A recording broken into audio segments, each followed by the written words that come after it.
Um, Ever wonder if the throne rooms and ice zombies of Westeros obscured a whole universe of truly dark fantasy for years? Let's explore 10 series that prove dark fantasy and be far more nuanced, challenging, and emotionally resonant than anything seen in the Seven Kingdoms. Uh, um, these aren't just stories with violence. We are explorations of what it means to be human when everything is falling apart. Um, that the Glenn Cook's Brian McClellan's trilogy blends flintlock fantasy with brutal political upheaval, uh, emotional vision of the influence the gods are overthrown, revolutions spiral out of control, and magic is fueled by gunpowder. McClellan focuses on unintended consequences and civilian suffering.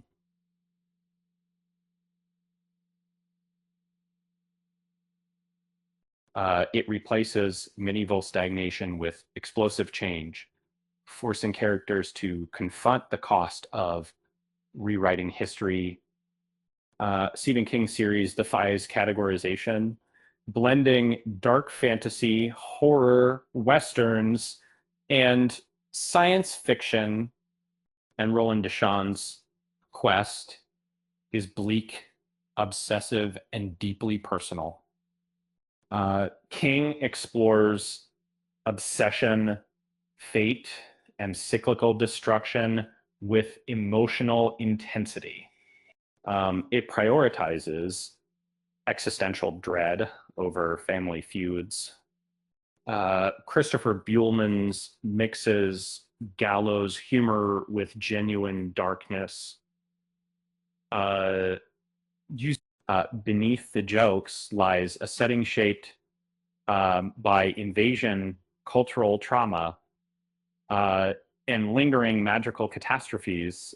Buehlman uses wit to expose brutality, creating a human, emotionally resonant form of dark fantasy.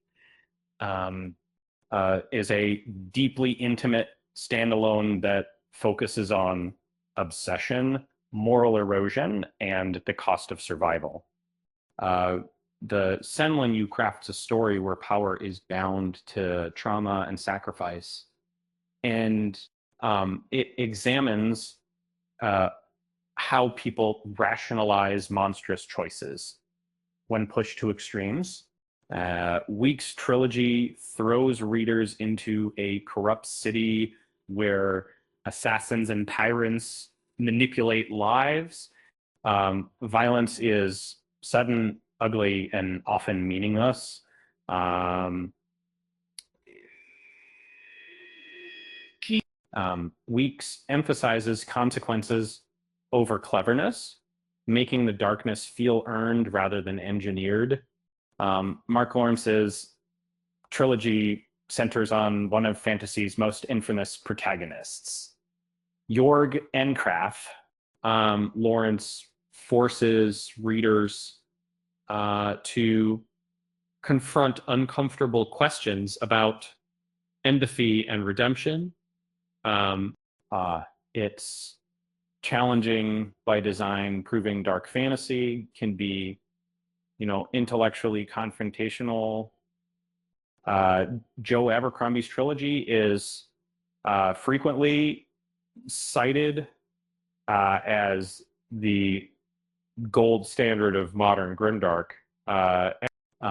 Characters are deeply flawed and rarely rewarded for growth. Um, Violence changes nothing, politics remains stagnant, and history repeats itself. It feels more honest about human nature. R.F.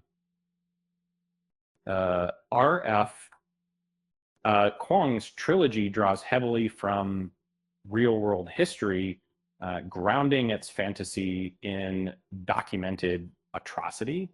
The story begins like a school narrative before plunging into genocide, addiction, and moral collapse.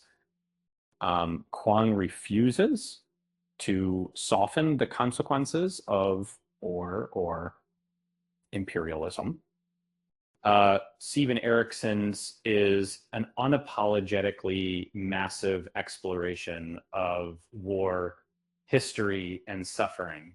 Dodd's metal constantly empires rise and fall, and soldiers bear the emotional weight of decisions made far above them. And it's like a philosophical depth that makes Westeros feel comparatively shallow seeding. And what do you call a dragon with no fire? A very disappointed reptile. With that said, thanks for watching, and until next time,